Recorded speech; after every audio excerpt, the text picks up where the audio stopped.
taata mwana wa dadi ekimu ku bintu bye ntegeera obulungi kwe kukkiriza eyansinze aba yansinze nti agamu ku masomero ge twakulanga twegomba ly'essomero erya Namiryango College. Wasomerayoko oba olinayo mwana wo wa luganda lwo kati nkusaba kkalira ebirikwatako bigagga ebitagambika. Terikoma kuba nti limu ku masomero agasinga amaanyi mu Uganda wabula ly'essomero lya siniya eryasooka mu Uganda era ye college eyasooka mu Uganda. Biki ebirikwatako? Olisanga mukono mu masekkati g'eggwanga erya Uganda. Lyatandikibwawo abafaatha abakatuliki aba Mill Hill.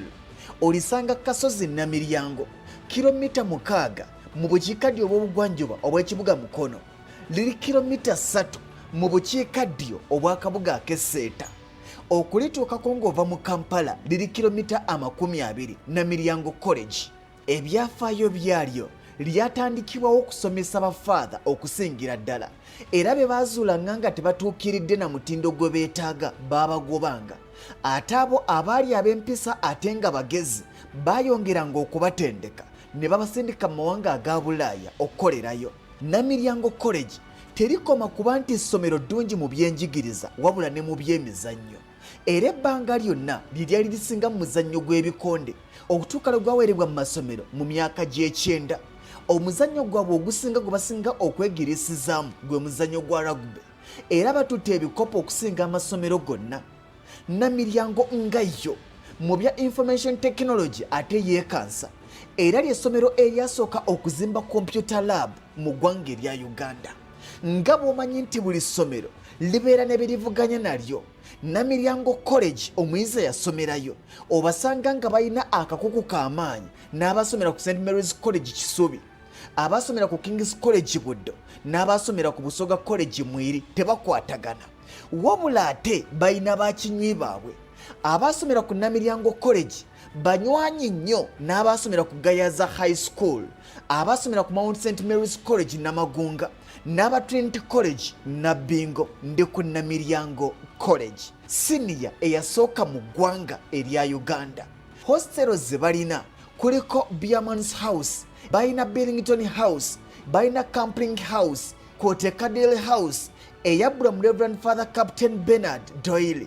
Ono ye headmaster akyasinze okuweereza ebbanga eddene ku ssomero lino emyaka 19 nga headmaster. Balina ekisulo ekirala ekya Hanlon House abamu bagiyita House of Lords. Balina Kiwanuka House yabbulamu Archbishop omufirika yasookera ddala mu East Africa Archbishop Joseph Kiwanuka. Balina Coopers House yabbulamu Father Bernard Coopers. Ono yamala ebbanga lya myaka 30 ng'ali ku Namiryango College. Yaliko omusomesa n'abeerako headmaster n'amala n'abeera captain.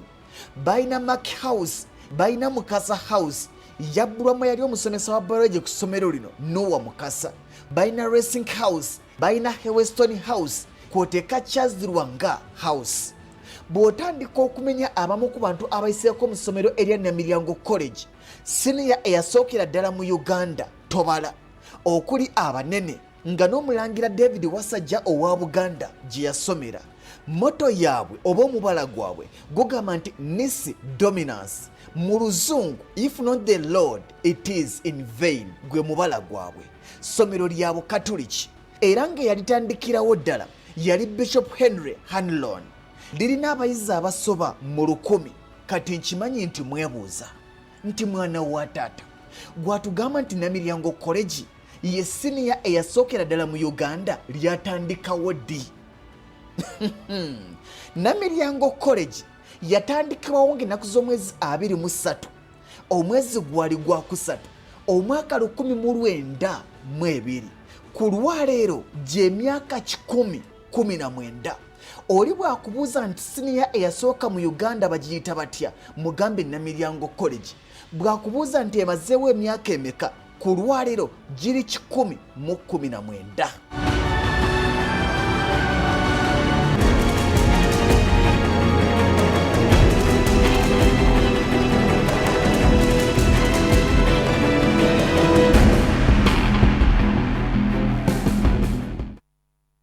Eryo nno ly'essomo lyasookera ddala wano mu ggwanga Uganda. Gaziya Obwongo atututte mu kuumulamu kwaffe okwokubiri nkomawo n'ekitundu ekyokusatu tuva ku BBS Telefine.